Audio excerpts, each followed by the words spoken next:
Brian, congratulations on the Black String. Thank you very much. I'm happy to be here. Yes. And welcome to Dances with Films. I love Dance with Films. We were here a couple years ago with another movie when we were co-producers. All right. And now Rich Handley and I went on to go, direct and produce, take full authorship of a film. And we were really excited to come back here and kind of, return as alum, but really our first feature.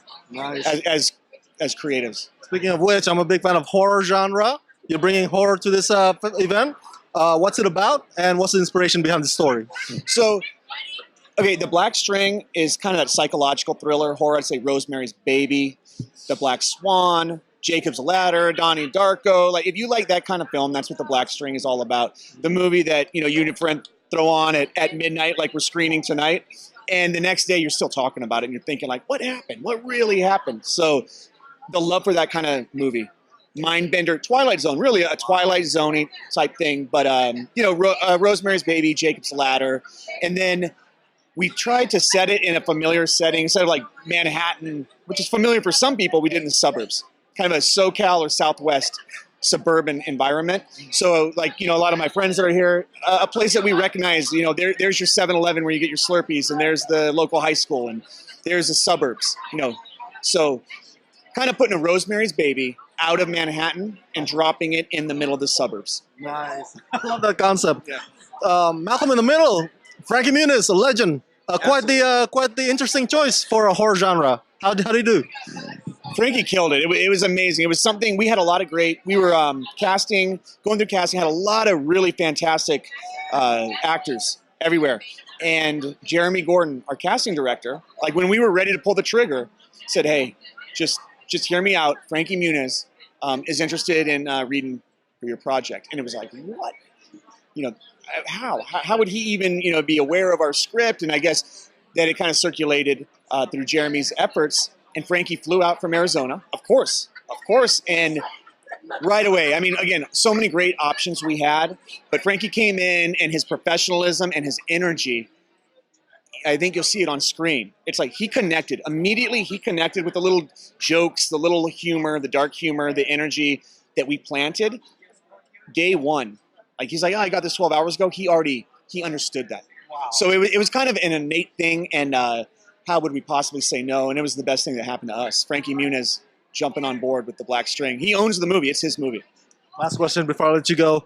What's your advice to aspiring filmmakers and independent artists out there that's maybe facing uphill battle in trying to get budget together to make their project happen? It's difficult. That's exactly where we started. We were film students at Mount St. Mary's, and we're also veterans. VME. This is an accident. I didn't know that this was all going to happen. The thing is to balance your creative efforts with working in a professional environment. So work hard, make your short films, but you got to balance that with working as the office assistant, the editor's assistant, the PA on set. Oh, multiple hats. And do both of them, because you're going to sharpen your creative ninja skills on the weekend or late at night, but you're building the relationships with people that can give you bigger opportunities. So it's important to do both at the same time.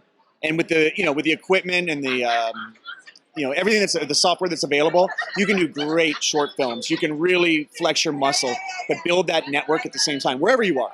Get involved with film groups. Get involved with a network of people. And just have fun. Don't spend too much money. Don't spend too much money early on. And you'll find people who believe in your vision, and they will invest in you just like Shark Tank, and you will work so hard to treat their money as, respectfully. And don't go broke on your own movie. Find people who believe in you. And there are people out there who will absolutely believe in your vision. Hey, Richard, how's it going? Excellent. Thanks for asking. Welcome to Dances with Films. You're bringing to us this movie, The Black String. For my fans at home, your role, and also what is the movie about? Excellent. So I am the co-creator, producer, writer of the film. I'm also an actor. Played Dr. Jason Rinaldi in the film. This started off as a film school project years ago, and it has spinned into something much bigger than we ever anticipated. And what's that like, wearing multiple hats for this project? It's been a fantastic challenge. Yeah, my co-producer, Brian Hanson, director, is an amazing guy, and so I couldn't think of anybody better to work with than him. We were buddies in film school, and we collaborated, and it's been a fantastic journey with him. But which one's more fun, writing or acting?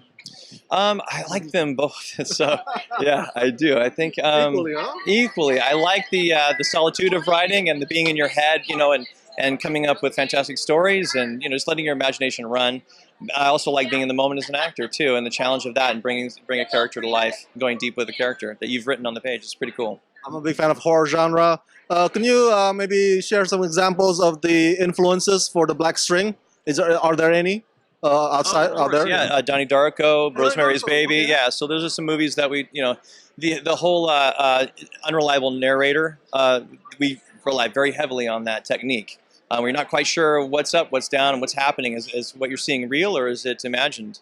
Is he crazy or is he cursed? So that's a lot of fun. Yeah, that's a lot of fun. I like the one that messes with your head. Yeah, exactly. Yeah, yeah. So, before I let you go, I want to ask, because we're in the event celebrating independent films, what were the joys and the challenges of making such an indie film as The Black String? Oh, excellent. First of all, I'd like to say thank you very much to Dance with Films for letting us premiere here. This is a really great experience, and filmmakers here are incredible caliber of talent. So to be a part of that is fantastic. So we're really blessed and just honored to be here amongst that kind of talent. I would say, let's repeat the question again. The joys and the challenges. The joys and the challenges. Yeah, as an independent filmmaker. So,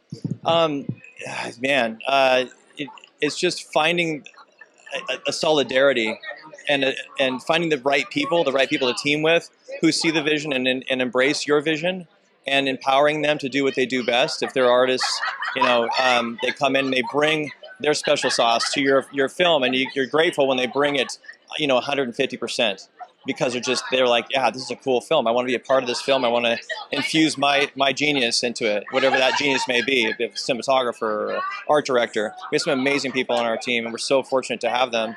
And the movie is what it is as a result of all of that talent, and we're just grateful and humbled by it. Thank you.